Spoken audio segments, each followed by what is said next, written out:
इस तरह का ग्रहण कहा जाता है राहु को। क्या इसकी गिरफ्त में आए इंसान को नहीं रह जाता है अच्छे बुरे का ख्याल? राहु अगर कुंडली में प्रभावित हो तो कैसा हो जाता है इंसान? कुंडली में केतु का प्रभाव जीवन में क्या बदलाव लाता है? अभी मध्य प्रदेश, राजस्थान, छत्तीसगढ़, मिजोरम और तेलंगाना के विधानसभा चुनावों की सरगर्मी है। इन चुनावों के परिणाम आते ही लोकसभा चुनाव की गति शुरू हो जाएगी। चुनावों में नेता हर तरकीब आजमाते हैं, लेकिन कई बार हमने देखा है कि हर कोशिश अच्छा परिणाम नहीं लाती। कई बार कुछ लोगों को किस्मत ऐसा मौका बैठे बैठाई दे देती है कि हाथ से हारी बाजी को भी वे अपने हक में बदल लेते हैं। सब कुछ किस्मत तो नहीं है, लेकिन ग्रह नक्षत्रों की चाल काफी कुछ आसान ही कर देती है। आज हम सितारों की भाषा और ग्रह नक्षत्रों की चाल को डिकोड करने की कोशिश करेंगे। जानेंगे कि क्यों राहु की दशा व्यक्ति का राजनीतिक भविष्य तय करने में अहम है। क्यों इस गणना के जानकार मानते हैं राहु को राजनीति का राजा। लेकिन उससे पहले स्वागत है आपका जीवन 24 के डिजिटल प्लेटफॉर्म पे। मैं हूं आपके साथ सानिया। लखनऊ के राजेंद्र नगर निवासी ज्योतिष आचार्य सागर गोपाल राहु और केतु के बारे में कहते हैं कि ज्योतिष शास्त्र में इन्हें छाया ग्रह कहा जाता है। राहु की आकृति में सिर और धड़ है, उसका पेट नहीं दिखाया गया, इसलिए उसका पेट कभी नहीं बढ़ता। इसलिए जो व्यक्ति राहु के प्रभाव में आ जाता है उसे वह अपना गुणात्मक प्रवृत्ति के कारण एक तो तिकड़मी बना देता है और दूसरे उस पे बहुत कुछ पाने की भूख बराबर बनी रहती है। ग्रह के प्रभाव में व्यक्ति अपनी आकांक्षाओं को काबू में नहीं रख पाता है। वे ज्यादा से ज्यादा ऊंचा पद और बेहतर अवसर पाने के लिए कुछ भी कर सकता है। सागर गोपाल कहते हैं कि इस ग्रह में वशीभूत हो चुका व्यक्ति धूर्त की श्रेणी में भी गिना जा सकता है। सागर गोपाल की बात सुनते ही उत्तर प्रदेश के पूर्व कैबिनेट मंत्री और सुहेल देव भारतीय समाज पार्टी के मुखिया ओम प्रकाश राजभर का बीते दिनों दिया गया बयान दिमाग में उभर आता है। उन्होंने कहा था कि हर राजनीतिक व्यक्ति दो मुंहा सांप होता है। मैं भी उनमें से एक हूँ। राजभर यूपी की योगी सरकार के पहले कार्यकाल में कैबिनेट मंत्री थे, बाद में सरकार के खिलाफ हो गए।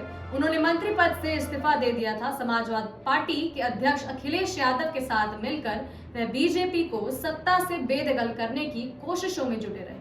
वे सफल नहीं हुए और यूपी में दोबारा बीजेपी गठबंधन की सरकार बनी। राजभर अब एनडीए गठबंधन में शामिल हो गए हैं और प्रयास कर रहे हैं कि लोकसभा चुनाव के पहले एक बार फिर उन्हें यूपी सरकार में मंत्री बना दिया जाए। राजभर ने जो कुछ कहा था वह उनकी साफ गोई थी, वरना तो भारतीय राजनीति में ऐसे लोगों की कमी नहीं रही है जो दल बदल कर सत्ता के आसपास बने रहे।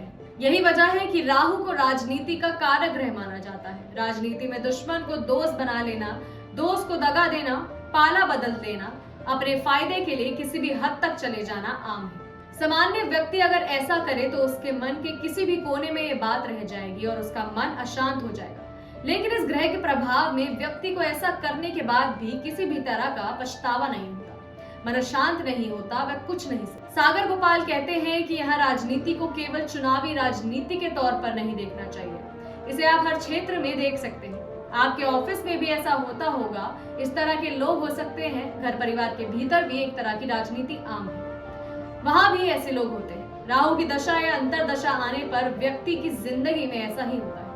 राहु की महादशा को राजनीति में सफलता की गारंटी माना जाता है। जिन लोगों की कुंडली पर राहु का काफी प्रभाव होता है उनके बारे में सागर गोपाल कहते हैं कि ज्योतिष शास्त्र में राहु केतु छाया ग्रह, छाया कभी भी पकड़ में नहीं आती।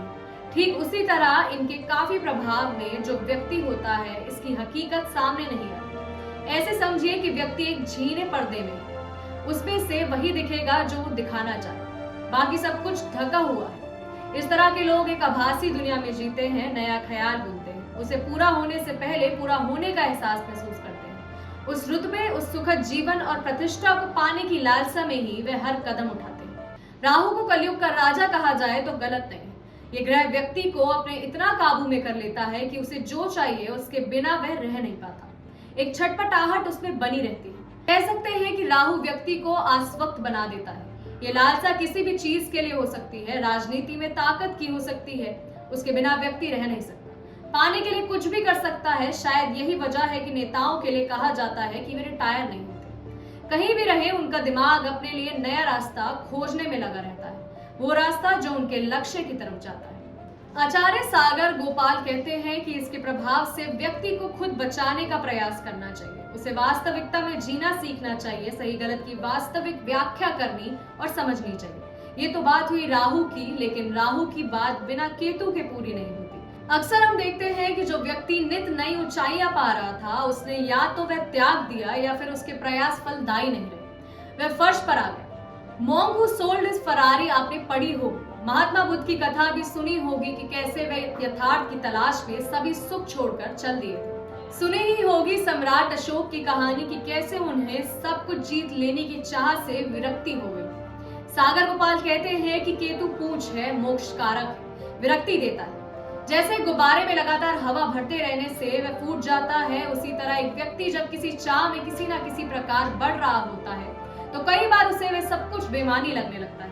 विरक्ति की दशा में वह सब कुछ छोड़ देता है, जबकि केतु के बलशाली होने पर तमाम प्रयास भी असफलता में ही तब्दील हो जाते हैं। हमने जाना कि राहु कैसे राजनीति का राजा माना जाता है और कैसे राहु इंसान की कुंडली पर प्रभावी होता है। ऐसी जानकारियों से बने रहने के लिए देखते रहिए GBN 24 का डिजिटल प्लेटफॉर्म।